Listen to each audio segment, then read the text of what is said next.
So ladies and gentlemen, I'm very much looking forward to this next debate, which has the title, Are Platforms God? And I would like to welcome to the stage Martin and Michael, who are going to be my guests today. Let me give you a little bit of an introduction to the topic and also a little bit of a background to both of our speakers before we begin with the session. So in March this year, the Federal Ministry of Labor hosted a delegation visit to further the transatlantic dialogue on the future of work and especially discuss topics around AI and work, labor standards from the American, US American and German perspective. And part of this delegation visit included a day in Berkeley. We met different experts in Berkeley and exchanged thoughts. And Martin was one of these experts that we met there. And in Berkeley, we engaged in a sort of prelude to the conversation that we're going to be having here today about platforms, the gig economy, so the digital labor economy of today. And this following discussion on the stage here is very much a continuation of this debate, which is why we're thrilled that you're both here today with us. I would like to say all the way from the US, but I actually learned earlier that you live in Italy now. But it's great to have you both here. And yes, as I said, I'd like to give you a bit more background. Martin Kenney is at the University of California, and he's a distinguished professor of community and regional development. And like I said, he's recently published a paper that we're going to be discussing called Playing in God's Garden, Dependent Entrepreneurs in a Platform Economy. And Michael is head of policy for Upwork. In case you don't know it, Upwork is the largest freelancing website. And here Michael focuses on global government affairs and the development and coordination of the company's public policy efforts. This has a particular emphasis in the field related to the future of work, which is why it's wonderful that you're here with us today. Okay, so for the format of the next 45 minutes that we have here on stage, we're going to give Martin the first opportunity to speak and to present the core thesis of this paper so that we all have a sort of baseline to move on from.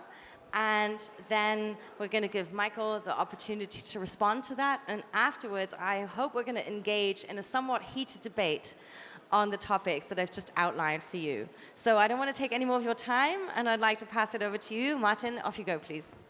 Thank you very much.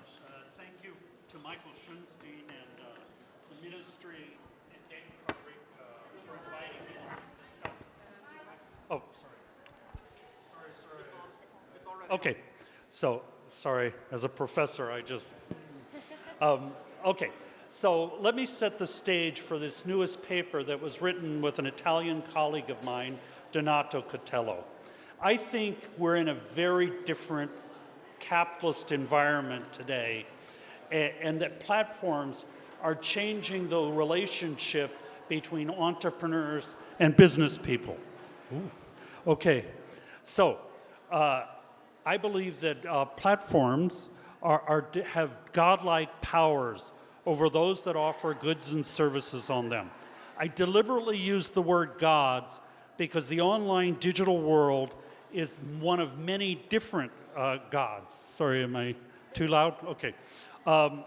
With different realms. So Amazon has a realm, Google has a realm. Even as all of these, the power over the entrepreneurs on the platform are like subjects, right? The platforms compete with each other, but often they even compete with their complementers. So, more importantly, today's businesses, entrepreneurs are dependent on the platforms. How powerful are the platforms? Does a firm exist if you can't find it on Google? What if it cannot be found on Google's Maps? Does it exist? Can a consumer product producer decide not to sell on Amazon today? 50% of all US consumer sales online e-commerce is on Amazon. Is a business sustainable when termination is possible at will without explanation or recourse? You can be terminated on Amazon. What if a potential competitor has vast amounts of information about your business that you do not possess? That's Amazon over the dependent entrepreneurs on the Amazon platform. Can an entrepreneur learn without direct customer interaction, or if the interaction is throttled by the platform. What is entrepreneurship when profit margins can unilaterally be changed by the platform? They can change the percentage of the fee you pay unilaterally at any time. Sorry, these are the questions that today's entrepreneur must answer. Let me set the scene for you. We're in the midst of a reorganization of the global economy within which the digital platform owners are developing power that is more formidable than the factory owners of the Industrial Revolution. They intermediate what we purchase, what we find, the news we receive, hiring to get work, how we socialize. In this economy, data is the new oil to be processed, refined, and transformed into value. But more profoundly, it is the raw material that provides insight into relationships, and with algorithms, the levers to change and monetize them. Stock markets recognize this. The 10 most valuable firms, of the 10 most valuable firms in the world today, 7 are platform owners. In the online world, digital platforms are necessary and have emerged in every country. This is not unusual. They've emerged everywhere. They organize the digital world, providing meeting places and marketplaces. All platforms must attract and retain users. Consumers, producers advertise this. To do this, they provide technical tools, training, access to customers, legitimacy, rulemaking, thereby easing entry and usage. The cost for the entrepreneur only appears later. These resources make entrepreneurial action easier than ever. A YouTuber in a small village in Germany can upload videos and attract an audience. I mean, this is empowering. A shopkeeper in rural India can offer products for sale globally on Amazon, eBay, or Etsy. An author in Alabama can now self-publish a book on Amazon. A programmer in Bogota, Colombia can offer services to the world. These opportunities are liberating, providing income, accessibility to markets unthinkable only 20 years ago. On the other side, the power of the platform owner resides in the ability to connect and potentially disconnect actors and capture their actions in the form of analyzable data. Let us consider this power. First, the platform owner has complete and asymmetric information versus all of the other actors on the platform, which only have the information that the platform decides to deliver to them. Second, market rules are entirely at the discretion of the platform owner. How many of you read terms and conditions when you joined Facebook or Amazon? All of you read them. Okay. One person read them very carefully and understood them completely. So these are entirely at the discretion of the platform owner and can be changed unilaterally. For example, listing fees can be changed solely at the discretion of the platform. You have no choice. You either do that or you get off the platform. It's private property. Access is entirely at the discretion of the platform. Delisting or demonetization can be immediate, unilateral, and without explanation. But we've been doing interviews with people on platforms. We're not making this up.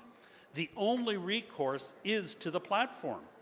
Third, the platform owner owns the entrepreneur's relationship with the customer, the most precious relationship a business has. A platform owner may decide to become a competitor.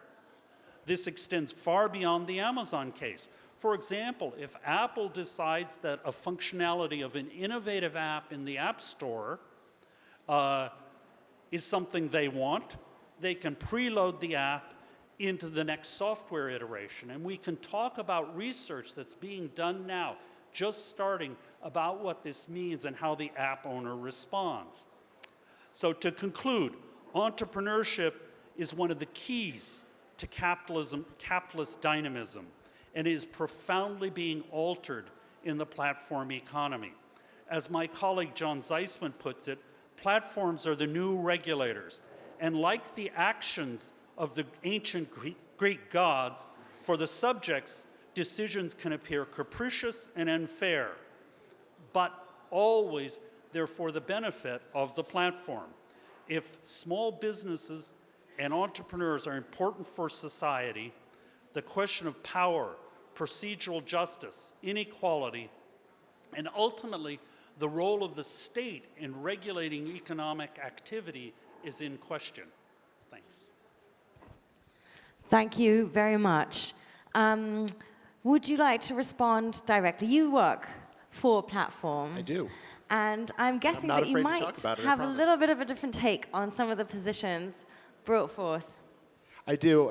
Thank you first, Geraldine, and to Republica for allowing two guys from the central San Joaquin Valley to come to Berlin and talk to you for half an hour. Thank you to Professor Kenney for being here, and thank you to BMS Denkfabrik for having us and hosting a wonderful series of conversations. As Geraldine mentioned, very ably, but I'll repeat just in case, I'm Michael McGarry. I head public policy for Upwork. And that means I come at Professor Kenney's remarks with two principal comments. The first is not all platforms are created equal, and I'll get to that. And the second is our conception of the divine in this conversation. Let me take apart the not all platforms first. For those unfamiliar with Upwork, we're the world's largest global freelancing site. And what that means in English is that we provide a two-sided business-to-business marketplace for sellers, freelancers, to contract with buyers, clients, anywhere they are to anywhere else in the world in over 180 countries. We have more than 2 million projects that were completed through our site just over the last 12 months, where we have freelancers have earned more than 1.7 billion US dollars in that time. 5,000 available skills through the platform in more than 70 categories, but all around the idea of professional services, basically anything you can do in front of a screen. Now, what makes us ontologically different than a lot of the platforms that Professor Kenney mentioned is we are, and this is the sexiest Silicon Valley description you're going to hear at this conference, we are a souped-up version of the phone book. We're also global in nature. Now, what that means is, if you're living here in Berlin and you are a graphic designer, you are not limited by your local area in the ability to contract or find and contract with clients. Now you have the ability to tap in to a global roster of businesses in search of services you can provide. Again, whether that's graphic design, IT, 5,000 different things. Where we come into that is merely to create a venue for you to find each other. Again, businesses on both sides of that equation. That's a very technical definition of our site. I think what it elucidates, though, in this context principally, and which is important for it, is that our business model is far different from eBay, which does a very similar thing with goods as we do with services, but is different, than does with Amazon, which provides a marketplace, but to your point, also provides competition to that marketplace, or to more traditional, now we can say, I suppose, traditional, gig economy type services, Uber, Deliveroo, shared assets and services, things of that nature. We are on one end of a continuum, but that continuum extends pretty far in another direction.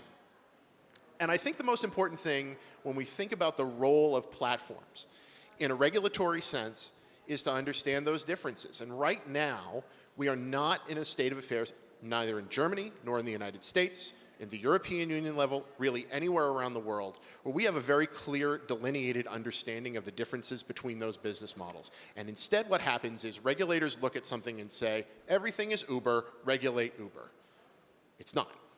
There's differences, and they exist, again, along this continuum. So my first comment on this is that if not all platforms are created equal, and there are many differences between them, then surely we must look elsewhere for a definitive answer to the question of where God exists.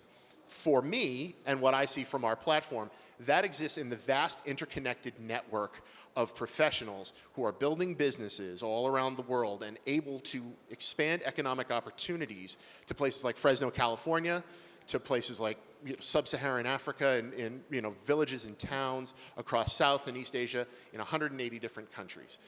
There's a real sense of opportunity there, and that, to me, is the power of what we are building as we move forward into the next, the next version of the future of work and how we work online.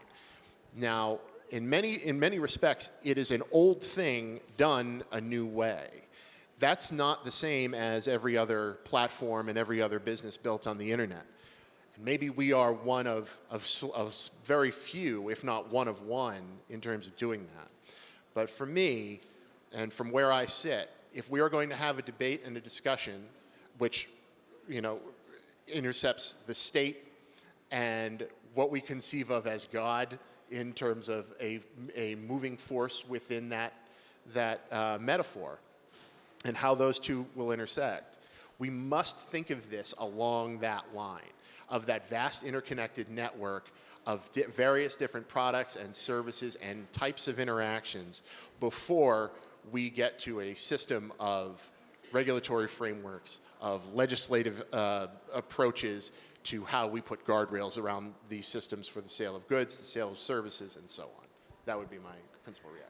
Thank you very much to both of you for outlining your points. And now we want to start taking them apart a little bit. Now, obviously, platforms have a huge power in our lives today. This morning I had a discussion about digital identity, and one of the panelists actually said that Facebook is the platform that is the most sort of popular offer of digital identity. Everybody shuddered, of course, but as you said, there are different kinds of platforms out there. Before we take a look and differentiate a little bit between the platforms, I'd like to start at a different point.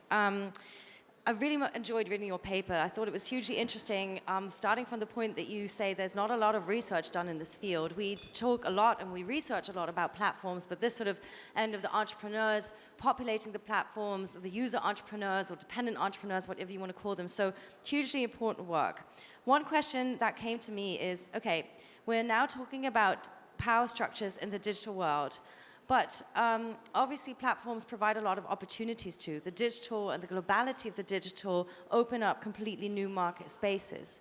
So my question, one of the first questions I had reading was, don't these power structures very much also exist in the offline context? The supermarket that I shop in has, for instance, its own brand line, and obviously it will position those brands in a shelf where you see them well and has data that it collects over every purchase made in the store. Doesn't that supermarket in an offline context have the exact same power as a platform would? So I don't know how many, for example, products this store offers. Amazon's around 400 million different products, so it's a little bit larger operation than your supermarket. That there's power in capitalist systems, of course, this has always been true. The question is the scale of the power and what the relationship, for example, between the supplier and in this case the supermarket, which is the distributor, the retailer, in between is. And I think there's where we find important difference, because Amazon, well, like the supermarket could move the product down to a lower shelf, et cetera, et cetera. But Amazon can do this at the drop of a hat, can change that contract relationship immediately. It is not a long-term, like most of the suppliers probably have a long-term relationship. In addition, in the e-commerce world in the United States, Amazon has about 47% of the entire market share. And I'm not sure, again, what your store's market share is in the German context. So this means the relationship of power for someone who has 47% and is gradually increasing their market share may be quite different from the physical world. I could go in the paper, I go into a whole series of other differences that exist in the virtual world rather than the physical world. Amazon can drop any vendor immediately without basically any reason. Your physical vendor, the landlord, could not put them out of business tomorrow. They probably have a lease. And when they leave the platform, they could also say, when they leave the physical location, they say, I'm going to another place. On Amazon, that will be forbidden. And with most of the platforms is forbidden to say, please come to my own website Right. to be disintermediated. I will say that if I go to my local Trader Joe's, which is our local version of Aldi, I think we do have about 400 million products for sale. At least that's what it seems like every time I go to the checkout counter. But leaving that aside, whether or not you can do it at scale and do it at speed, I think it's this connection of the offline and online that's very important here, in that this is in many ways old things done new ways. Now, yes, in Amazon's case, very specifically, they do it at breakneck speed. They will flip around on competitors or look at user data and make changes overnight. But I don't think that's entirely different, to your point, Geraldine, of the online world and the off. The speed with which it is done may change, but the competitive nature of who gets to be in the end cap on aisle 8 is a tale as old as time. Perhaps an amplification of some of the existing power structures because of the speed and the sort of exchangeability in the non-physical space. So I think, Michael's, you've actually referred to your own firm, and scale and speed must be some of the advantages over Kelly's or something else. So the digital world is not just a quantitative change.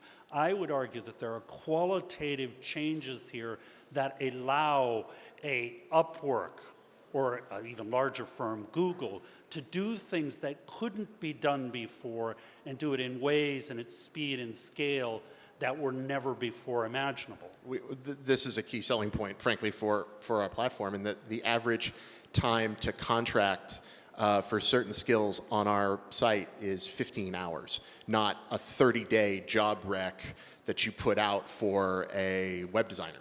You can find and contract with another business very quickly and very efficiently through our site. So yes, speed is a huge differentiating factor between the online world and the offline world, and I agree with that point, certainly. And you agree with the scale point also. You actually mentioned that at the Absolutely. front end.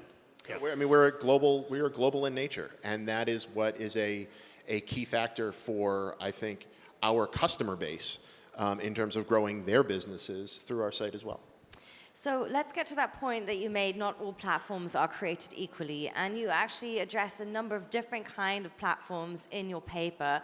Just to mention a couple, of course, like, you know, the big ones, the names have already been dropped, apart from Upwork, of course, Facebook and Uber. We all know how much, like I was saying earlier, these platforms interact in all areas of our lives now.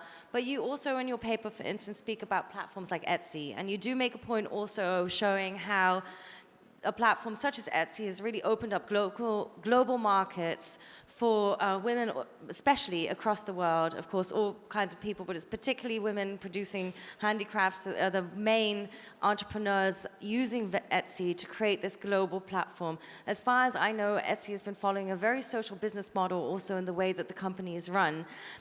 One example. Another example, perhaps here from the city of Berlin, is Clever Shuttle, which is a taxi ride-sharing application, uses only electric cars and kind of pays decent wages to their drivers with employment options. As far as I know, I'm not exactly sure how that's regulated here, but both of those seem to me to be examples of very socially minded platforms that also somewhat, at least pay perhaps a little bit more caretaking of the people who populate the platforms as entrepreneurs than perhaps others. Don't you think it's necessary to differentiate there? So I agree, the platforms are all different. Having said that, be it an Etsy or an Amazon, where does the power reside? And are there countervailing powers? Here in Germany, for example, I understand you have labor unions represented on the boards of your companies. I'm not an expert on Germany. One could think of, for example, the workers on Etsy, the providers on Etsy, having a say in Etsy's decisions. So it isn't in the case of Etsy saying we are going to do what's socially good, but would actually interact with the value creators and allow them a say in, for example, changes of policy. Because these changes of policy can be changes, for example, in what percentage of the overall sales value of the product do you keep as the entrepreneur, and does the platform keep, right? These are fundamental decisions for an entrepreneur that in this environment, particularly as you become locked in, and you become locked into Etsy, you produce your products for the Etsy marketplace. The ranking system is how you prove value to the consumers out there. All of those things can be taken away like that.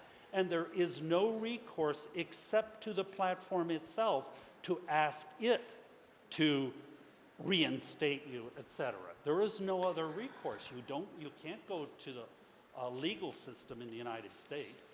It seems like a very charming idea. Why not have a different form of collaboration between the, as you call them, dependent entrepreneurs and the platform? A friend of mine launched a campaign, which didn't go very far, a couple of, I think, that year that Mark Zuckerberg made that generous announcement that he was going to donate so much of his wealth for social causes. That was called Give Us Facebook, instead calling for Mark Zuckerberg to give shares to his users.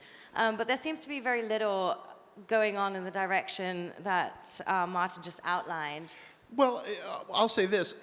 From our perspective, and again, I'm not speaking for the entirety of the internet community. I'm speaking for one business. But what I can tell you about how we build our company, and it's a mission-driven company. Our mission is to create more economic opportunities for people to have better lives. The way we align ourselves with that value set is by aligning ourselves with our customer. Our customers are the sellers, the freelancers on our site. So it's very simple. The way we make money is we take a portion of the billings that a freelancer generates through our site. And that slides on a scale. It starts at 20%, it goes down to 5% over time as the freelancer makes more money. But the key takeaway there is when the freelancer on the micro level makes more money, we make more money. It's that alignment of values for us that's core to our decision making as a company and how we think about how we will continue to build our site and interact with our customers and respond to their desires and their needs. Now, it's important that we are one example, and not all platforms are created equal, and I can't speak to other examples, but we know that the great power in our site is derived by the freelancers. Because the freelancers on our site are the ones with agency. They're the ones with power in the relationship. They're negotiating contracts for their businesses with their clients. We're just there so they can find more of those clients to negotiate with. But they're able to set the price for their work. They're able to determine the manner of how that work gets done and so forth. Again, one example, but it's how we align our values in that conversation. I think it speaks volumes about who we are as a company. So allow me a couple more questions. I already saw a hand go up. I want to open it up for yours as well. So how would you position yourself in the debate, for instance, that says, right, but platforms are sort of taking the easy way out. If somebody works basically full-time as a freelancer for you, the way that perhaps the debate is going similarly with Uber in some countries, if somebody is driving full-time for a company but they want to take no responsibility for that person as an employer, isn't that just taking a very capitalistic, easy way out of the equation? Well, the one thing I'll say about that is that I mentioned we're the world's largest global freelancing site, but our number one competitor is word of mouth. And what I mean by that is that no freelance business works entirely for Upwork. There are almost none, but at the very least, very few higher level freelancer or any level freelancer sellers on our site that derive all of their business through Upwork. Generally, you have an existing client and you're augmenting that through our site. We are hopeful that over time, we're capturing more of that activity by providing products and services that are sticky through our site so that you're coming back and you're using them or you're moving your in real life clientele over to our site. But one of the things we're conscious of is that we are competing in a market that has been well developed for centuries in many of these different disciplines, and we are merely coming in as an ability to create more opportunity in that vein. So I think competition is a key word here, and this is a question I'd like to ask to you. Isn't that more part of the problem, that a lot of these platforms have grown into monopolies? And if we had more plurality of platforms, then this power concentration wouldn't be as stark, because in the end, I would guess that a lot of the entrepreneurs are platform agnostic, to stay within this rhetoric. Offering, again, like sticking with the ride example, driving for Lyft, driving for Uber, driving for different companies at the same time, and going to offer their services on whichever platform gives them the best deal. So I think that Geraldine, that's a great question. Now, we have different sizes of platforms. Upwork is a huge platform, but Google is a little bit larger. I was going to say, not that huge comparatively. We're aspirational. So I think that in many of these marketplaces, they move towards winner take all. One could ask a question like, how many of you use Google search? And my guess is it's somewhere around 90%, right? This is pretty close to a monopoly. And I think Michael's absolutely correct. In the space they're playing in, it's not a monopoly. And that's another sort of gradient that one might think about, monopoly to completely open competition. So as one thinks about regulation, as one thinks about how one might address these issues, one has to think about what is the nature of that particular market. Having said that, when you join a platform, be it an Upwork or an Amazon or an Etsy, the rules are in place as to how one contracts on that platform. These are actually, many of them are coded into the software itself. And those particular rules coded into the software or into the contracts that you sign, terms and conditions, can be changed by that platform, in most cases unilaterally. Now, I haven't looked at terms and conditions at Upwork or Fiverr or any of those other competitors, but my guess is that those can be changed relatively at will. And I think from a research perspective, we need to start to see how over time terms and conditions and software change to restructure that relationship.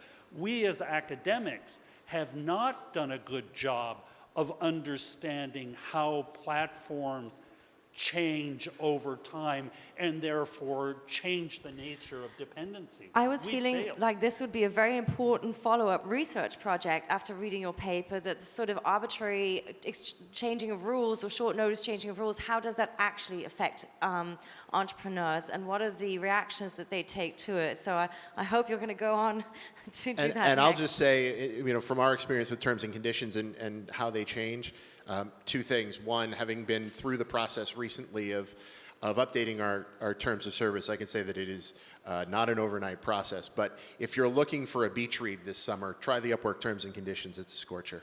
Having read it cover to cover. No, but to your point, like this is an area that deserves, I think, further study in terms of how businesses do change these things, and how that shifts and change with the market, how it shifts and change with user interaction, and what we as businesses learn over time as well. There is some research already that has come out, which is what happens to the dependent entrepreneur when the platform enters with a competitive product. Now, in normal competitive terms, when a competitor enters your market, what do? You either increase quality or lower prices. Those are your general responses, right, to hold your market share. What happens when the platform enters? You raise your price, stop innovating, and prepare to exit the market because you know you've lost. It's over. So this is not the normal standards of competition. This has been studied in app stores, and it's been studied on Amazon. Now, there are only a few papers on this, but I think we need a lot more research to understand this, particularly so that governments can start to think about, should they be countervailing power versus the platform? And particularly when we have these global platforms, and I'm speaking here more of the Amazons and the Googles, but I think those are the kind of issues that we as researchers, we as academics, have completely failed on, and most of the academic literature on platforms takes the platform as the who we should be serving, who we should be studying, rather than the dependent entrepreneurs that are creating the value that the platform is extracting, but also, of course, allowing to be created, right? So the platforms are very important because they allow this value to be created. As Michael said, Upwork allows the Bogota programmer that I mentioned, to enter the global market. This is empowering. This is valuable. And this is an area where you and I are in violent agreement, in that being that it underscores the point that all of this bears further study so that we have an understanding of those gradients, of the striations within the different business models and the different ways of interaction of app store platforms versus retail sales versus services versus data storage and so forth, and search and so forth. But all of this cannot have, there is no one silver bullet for all of it. And so to build regulatory frameworks, we need more and better data so we can manage what we can measure. And this is the one point that kind of got me with a God analogy, because when I read your paper, I felt like, but wait a minute, isn't the regulator at least sort of on top of this deity that is the platform? What comes after, you know? And the hope that at least from a sort of German European perspective, there's still some kind of ability to regulate digital space in a positive way and in a constructive way, although we haven't been doing very much of that recently. So one of the key themes on the Denkfabrik stage are power and collaboration. So the question of the power of platforms with all the wealth of the data they collected and what other forms of collaboration they could perhaps seek a more socially accepted role within the digital society, let's say, is something that I'd like to ask you about too. Obviously, a lot of platforms are kind of infamous, like looking at Uber and the way that they've tricked out authorities with their system in the past, have gotten bad press because of that. Facebook, shouldn't be naming them anymore really, but of course, right, you know, how many more apologies can Facebook users actually take from Mark Zuckerberg about how they're being exploited on that platform? Don't we need a different form of collaboration? I'm going to ask the question again, not just between the entrepreneurs and the users of the platform, but also between regulators, between the public sector and these platform operators. Well, there are many ways of thinking about this. At this point, the platforms that I'm speaking about are all for-profit, which is fine. They're all listed on stock markets, and their primary constituent is the shareholder. Let's be honest about this. I'm not saying that's bad, but I'm saying that's true. That's where I think the state could become involved as a regulator, but we also might think about this in different ways. We could, for example, think about empowering or putting members of the platform on a company like Etsy, sellers, on the board of directors, so that there would be input from the sellers. The sellers could actually be voted for. I mean, these are not impossible in the digital world, right? The digital world of Etsy could very easily create an election with all the users of Etsy. This would not be some sort of difficult or impossible software programming. So we can be original and we can think in new ways because this is a digital world. This isn't the world of the industrial union in Germany and its representation on the board. It's a different world, but I think that we collectively could think about how to do that. The EU, Germany, or some other. Betriebsrat. We have a good German word, Betriebsrat, which I think translates to something like workers' council. So if not recognizing them as employees, perhaps having some form of workers' council could be a solution to that. Is that something you would consider? well, I won't speak to that directly, obviously, but for any number of reasons. But what I will say is that I go back to my point that we made about alignment of values, and I think that that speaks volumes about how we view our business, and I think that that's an important part of this. But on the broader theme of collaboration with regulators, one of the principal reasons I came here was to interact with the folks here at Denkfabrik because of the way that they have stepped out and identified policy engagement in a very constructive manner with sites like ours and really across the spectrum in terms of how they're thinking about the future of work. And it's going to be in that collaboration where I think we can find the genius, the sort of aha moments in this and really help to move conversations forward, especially post European elections coming up the end of this month. Federal elections here in Germany in 2021, if not sooner. We're going to have opportunities where now, where the political winds will align more than likely to touch on some of these subjects sooner rather than later. It's going to be critically important to bring in all sides of that debate, not just from our perspective as companies, but from a user perspective, from a regulatory, from a public sector perspective as well. Bring all of that to the table. The state can be the convener in that role. I'd urge them to do so, but to listen and not be wedded to our history with how businesses like this have been regulated, but to think critically about what the future can be and work together to help build it more than anything else. Let's open it up. Would you like to ask some questions? You first. I think we could agree if you have an open system, it's very competitive, platforms care about the crowd. They need to make a functioning two-sided market. If there's high competition, if there's no competition, concentration like Amazon, yeah, they have the power. I think that's a hypothesis we could say. But in terms of new labor structure, and that's a question for Upwork, for example, the IG Metall has in Germany a board. There's an independent council, a member from the union, a member from the crowd, and they discuss cases where there's conflict. And this is the question for Upwork. I think you need to care about your workers because you're in competition. So I kind of take your values speak as this is something you want to do. But what does prevent you to differentiate you from the competition and say, we have an independent board. This is where we discuss with members of different parties if there's a conflict and we want to resolve it. Why not do that? Is it because you're American or is it that does not fit your values? Because it's not voluntary. And the reason I'm asking is, if you don't do it yourself, you should not complain the regulator steps in. That's a very fair point. And I would argue, though, that we wouldn't complain about, again, constructive engagement with a regulatory infrastructure anywhere in the world. And we are a business that is built to, again, be aligned with our users. And I think that there is a real power and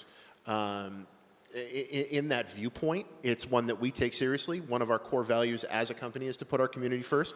We interact with our community on a minute-to-minute basis through various forums and things of that nature.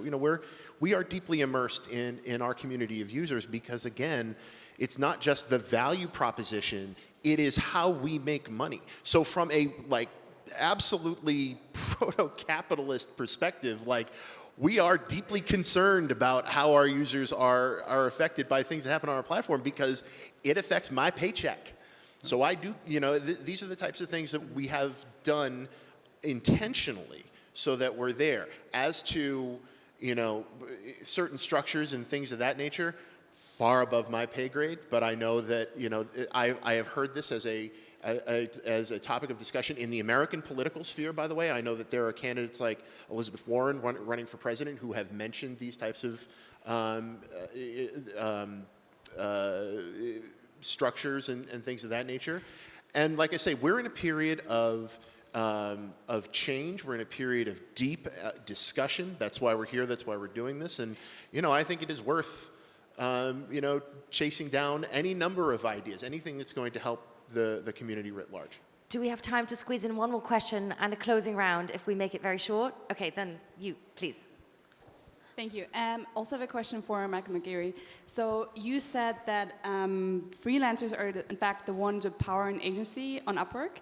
And I was wondering how you would reconcile that statement with some of the lock-in effects resulting from feedback scores, very intense competition on Upwork, and, for example, testing scores that are specific to Upwork and can't be ported. Thank you. That's a specific to our marketplace. There's a lot of those questions. What I will say is that, again, it is about alignment of values more than anything else. It's how we view the design of that market. But it is a true two-sided business-to-business marketplace as well. There are at times winners, and there are those that are striving. And we're conscious of that, and we are doing what we can to create more demand in that market, so that the supply that is there can also meet it and create more economic opportunities in more places in that way. I've just been given the signal that we can take a couple more minutes. Is there anybody else out there who wants to ask a question? Then I'll ask my closing question. This is a bit tough. I thought time goes so by when you're on stage with two such interesting people and such a big topic to talk about. I thought we'd have time to get a bit philosophical in the end. Obviously, we come from very different societies. The welfare state that we have here in Germany and the US economic and social system, which are very, very different, and with very different sort of value systems built into them as well. But reading your paper with a whole sort of analogy that you give, it's just something that I generally think about, how our labor economies are progressing. And I mentioned this earlier when we had a bit of a chat before the panel, we've come from serfdom, basically, and we used to serve kings without any freedom of movement or freedom to decide what we want to be. Then we've grown into a sort of enlightened labor society where we have workers' rights that we fought for with the hard struggles over centuries. But still a lot of hierarchies and still a lot of institutional dominance. Are we moving into a society where we will all be freelancers at some point? And the role of the platform in such a society, the role of the state in such a society to provide, whether it's a basic income or something else that is going to hopefully free us rather than putting us back into some digital serfdom. Well, I mean, digital serfdom is a strong term, and certainly the platforms themselves, the employees on the platforms, and there's a paper on the Berkeley Roundtable International Economy website, those are full-time employees. I believe Michael is a full-time employee, not a contractor. And so I think what we're seeing also is the creation of a labor aristocracy. If you're employed by one of the successful platforms, you usually have a very good job with quite good benefits. I think so. It depends on different parts of the whole ecosystem. So I think it's extremely unlikely that the whole employment relationship would become contracted, because often you do need someone long-term dedicated to the firm that isn't going from Upwork to Fiverr to, for example, self-contracting. So I think what we're seeing in many senses, and David Weil has written about this, the fishing of the workforce is going to be fissured even more as digital platforms can connect people in new and different ways to get tasks done, to create value. For example, a YouTuber is a very different kind of platform worker. They're not paid as Upwork, I'm paid by the work. They're paid by advertisements and other forms of income. So I think the platforms are kind of fracturing how value creation and work, in quotes, is being organized. And as we think about this, we need to think about it in the comprehensive sense. So that would be I'll be very brief. I know we're way over.